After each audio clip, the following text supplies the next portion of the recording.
नमस्ते दोस्तों। आज के इस एक्सप्लेनर में हम एक ऐसे विषय पर बात करने वाले हैं जिसने एजुकेशन सिस्टम में एक तरह से हलचल मचा दी है।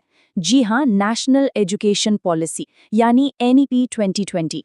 ये कोई आम बदलाव नहीं है। ये समझ लीजिए कि एक पूरी पुरानी नींव को हटाकर एक नई और आधुनिक सोच की इमारत खड़ी करने जैसा है। तो चलिए बिना किसी देरी के इस पूरी पॉलिसी के कोर शिफ्ट्स को डिकोड करते हैं और देखते हैं कि इसमें असल में क्या-क्या छिपा है। ठीक है, तो एक नज़र डालते हैं कि आज हम क्या-क्या कवर करने वाले हैं। सबसे पहले हम देखेंगे नया 5+3+3+4 स्कूल स्ट्रक्चर। उसके बाद रटने की बजाय समझने पर कैसे जोर दिया गया है। फिर बात होगी 360 डिग्री असेसमेंट की।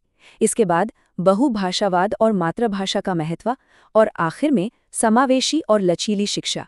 तो आइए शुरू करते हैं। सेक्शन 1, नया 5+3+3+4 स्कूल स्ट्रक्चर। आइए देखते हैं कि ये नया ढांचा आखिर काम कैसे करेगा। बरसों से हम सब ने 10+2 का एक सेट पैटर्न देखा है ना? लेकिन अब ये पूरी तरह से बदल रहा है। यहाँ साफ देखा जा सकता है कि उस पुरानी कठोर सिस्टम को हटाकर अब एक बहुत ही साइंटिफिक 4 स्टेज वाले 5+3+3+4 स्ट्रक्चर को लाया जा रहा है। ये सिर्फ क्लास के साल नहीं बदल रहा, बल्कि बच्चों के मानसिक विकास के हिसाब से पूरी पढ़ाई के ढांचे को बांट रहा है। इस टेबल से बात और भी साफ हो जाती है। देखिए, शुरुआत के 5 साल फाउंडेशनल स्टेज हैं, यानी 3 से 8 साल की उम्र के लिए। यहाँ किताबों से ज्यादा खेल कूद और एक्टिविटी पर फोकस है। फिर आता है 3 साल का प्रेपरेटरी स्टेज, जहाँ डिस्कवरी और इंटरैक्टिव तरीके से पढ़ाई होगी। उसके बाद 3 साल का मिडिल स्टेज है, जहाँ साइंस और आर्ट्स जैसे कोर सब्जेक्ट्स का प्रैक्टिकल अनुभव मिलेगा। और अंत में 4 साल का सेकेंडरी स्टेज, जहां 14 से 18 साल के बच्चों के लिए मल्टी डिसिप्लिनरी अप्रोच होगी, मतलब अपनी पसंद के विषय चुनने की पूरी आज़ादी। एकदम गेम चेंजर है ना? अच्छा, तो अभी हमने जो देखा उसे एक छोटे से सवाल से टेस्ट करते हैं।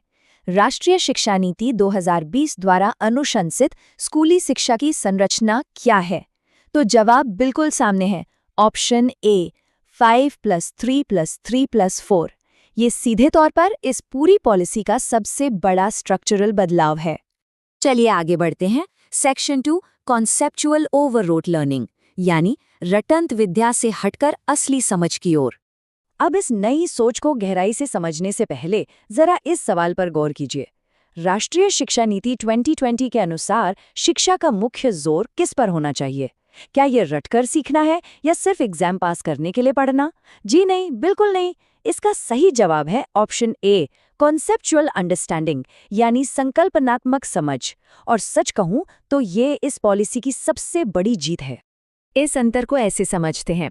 बाईं तरफ हमारा वो पुराना जाना पहचाना सिस्टम है, जहां सारा फोकस सिर्फ टेक्स्ट बुक रटने और एग्जाम में नंबर लाने पर था, मतलब सिर्फ ड्रिल और प्रैक्टिस। लेकिन दाईं तरफ देखें, जो एनईपी का असली विजन है, एक्सपीरियंशियल लर्निंग, प्रॉब्लम सॉल्विंग और क्रिटिकल थिंकिंग। अब रट्टा मारने का जमाना गया, अब असल में सोचना सीखना है। और पता है सबसे दिलचस्प बात क्या है? एनईपी 2020 कहता है कि सिलेबस के बोझ को कम किया जाए। अब शायद दिमाग में आए कि अरे सिलेबस कम क्यों करना है? तो इसका सीधा सा जवाब है ताकि ज़रूरी चीज़ों को गहराई से सीखने के लिए जगह बन सके। जब दिमाग में बेवजह की इन्फॉर्मेशन का बोझ नहीं होगा, तभी तो क्रिटिकल थिंकिंग के बीज बोए जा सकेंगे, है ना? अब बात करते हैं तीसरे सबसे बड़े शिफ्ट की। Section 3, multi dimensional 360 degree assessment. इस लूप को जरा ध्यान से देखिए। पहले क्या होता था? बस टीचर ने टेस्ट लिया और नंबर दे दिए, कहानी खत्म। लेकिन अब ऐसा नहीं होगा। इस 360 डिग्री असेसमेंट में मूल्यांकन 3 तरफ से होगा। टीचर तो आकलन करेंगे ही, लेकिन बच्चा खुद अपना मूल्यांकन करेगा और उसके क्लासमेट्स यानी उसके दोस्त भी उसका फीडबैक देंगे। ये पूरी तरह से एक कोलैबोरेटिव प्रोसेस बन गया है। और ये होलिस्टिक प्रोग्रेस कार्ड आखिर नापेगा क्या? ये सिर्फ मैथ या साइंस के नंबर नहीं बताएगा। इसमें 3 मेन डोमेन हैं। पहला कॉग्निटिव यानी दिमागी विकास, दूसरा अफेक्टिव यानी इमोशंस और एटीट्यूड, और तीसरा साइकोमोटर मतलब physical skills.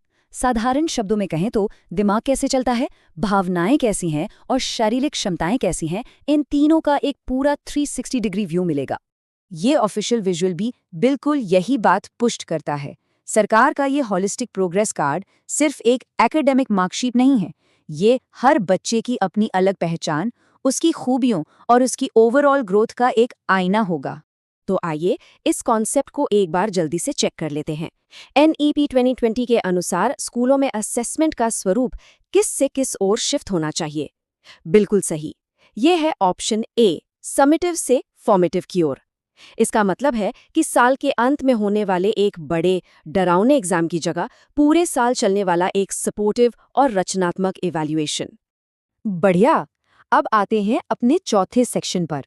Section 4, multilingualism and mother tongue, यानी बहुभाषावाद और मातृभाषा। लैंग्वेज को लेकर पॉलिसी के टेकअवेज बहुत क्लियर हैं। पहला और सबसे अहम, किसी पर कोई एक भाषा थोपी नहीं जाएगी। इसके अलावा कम से कम ग्रेड 5 तक पढ़ाई का माध्यम मातृभाषा या क्षेत्रीय भाषा ही होगी।